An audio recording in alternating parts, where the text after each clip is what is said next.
அஸ்ஸலாமு அலைக்கும் வரஹ்மத்துல்லாஹி வபரகாத்துஹு. சோஷியல் மீடியாவில் பார்த்தீங்கன்னா இஸ்லாம் மார்க்கத்தை பற்றி பேசுகிற மாதிரி நிறைய பேர் வீடியோ போடுறாங்க. அல்ஹம்துலில்லாஹ் சந்தோஷமாக இருக்குது. ஆனால் சில பேர் அதை கவலைக்கு உள்ளாக்குறாங்க. அவங்களுடைய வீடியோவில் வரக்கூடிய அந்த வார்த்தையினால மார்க்கத்தை பற்றி பேசுகிறாங்க. அதில் ஒரு வீடியோ வருதுங்க. என்னென்னா, இந்த வீடியோ நீங்கள் பார்க்காம போயிட்டீங்கன்னா நீங்கள் நஷ்டசாலி ஆகிடுவீங்களாம். என்ன மாதிரி வார்த்தை இது? அப்போ உங்கள் வீடியோ பார்க்காதவங்களாம் நஷ்டசாலி ஆகிடுவாங்களா? சரி, ஓகே. இன்னொருத்தர் என்னன்னா, நீங்கள் கமெண்ட்டில் அல்ஹம்துலில்லாஹ் சொல்லுங்கள். ஏன் உங்கள் கமெண்ட் அதிகமாக வந்துகிட்டே இருந்தாக்கா உங்களுக்கு வியூஸ் போகணும் இல்லையா? பேஜை ஃபாலோ பண்ணுங்கள். எதுக்குங்க சொல்கிறீங்க? உங்களுக்கு எதுக்கு ஃபாலோவர்ஸு? நம்ம இது எதுக்கு பண்ணுறோம்? இது எந்த அமலுக்கோசம் பண்ணுறோம்? நல்ல அமலுக்கோசம் தானே பண்ணுறோம். இதை ஷேர் பண்ணுங்க சொன்னீங்கன்னா ஓகே. இது ரசூலுல்லாஹி ஸல்லல்லாஹு என்ன சொல்லியிருக்காங்க? என்கிட்ட கிடைச்ச ஒரு விஷயத்தையும் மற்றவங்களுக்கும் நீங்கள் ஸ்ப்ரெட் பண்ணுங்க சொல்லியிருக்காங்க. ஷேர் பண்ணுறது நீங்கள் சொல்கிறது தவறு இல்லை.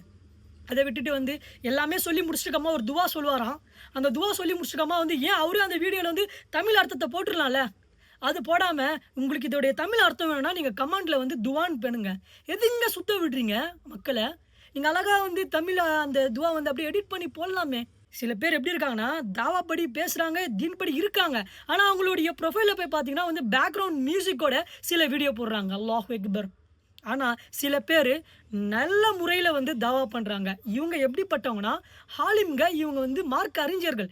இவங்களை இன்ஷால்லா நீங்கள் ஃபாலோ பண்ணுங்கள். அவங்களுடைய வீடியோவில் நீங்கள் மோஸ்ட்லி நிறைய இடத்துல பார்த்தீங்கன்னா அவங்க எந்த இடத்துலையும் ஃபாலோ பண்ணுங்க சொல்ல மாட்டாங்க. கமெண்ட்டில் இது சொல்லுங்கன்னு சொல்ல மாட்டாங்க. இந்த மாதிரி அவங்க பேசவே மாட்டாங்க. இப்படிப்பட்டவங்கள ஃபாலோ பண்ணுங்கள். இந்த மாதிரி இருக்கிறவங்கள அவங்களுடைய விஷயத்தை மார்க் விஷயம் சொல்கிறாங்களா அதை ஃபாலோ பண்ணுங்கள். அதை விட்டுட்டு அவங்க இந்த மாதிரி கமெண்ட் பண்ணுங்கள், இந்த மாதிரி 10 பேருக்கு ஷேர் பண்ணுங்கள், இது உங்களுக்கு நல்லது நடக்கும் அப்படின்னு சொன்னால் தயவு செஞ்சு அது நீங்கள் இக்னோர் பண்ணுறங்க. அதை தவிர்த்து கொள்ளுங்கள். நாளைக்கு இதற்காகவும் கேள்வி கணக்கு இருக்குது. மார்க்க விஷயத்தை நம்ம இதை பற்றி நம்ம பேசணும்னா நம்ம இதை உள்ளத்தில் நினைக்கிறோம். இது நன்மைக்கோசம் தான் செய்யணும்னு நம்ம உள்ளத்தில் இருக்கணும். அதை தவிர்த்து நான் ஃபாலோவர்ஸ்கோசம் செய்கிறேன், நான் ஃபேமஸ் ஆகிறேன் அப்படின்னு தானா அதில் ஒரு நன்மையும் கிடைக்காது. எனவே நண்பர்களே, இது நிறைய மக்களுக்கு ஷேர் பண்ணுங்கள். நிறைய மக்கள் தெரியாமல் இருக்காங்க. இன்ஷா அல்லாஹ் உங்களுக்கு ஹிதாயத் தருவானாக. பாரக்கல்லாஹ் ஃபீக்கும்.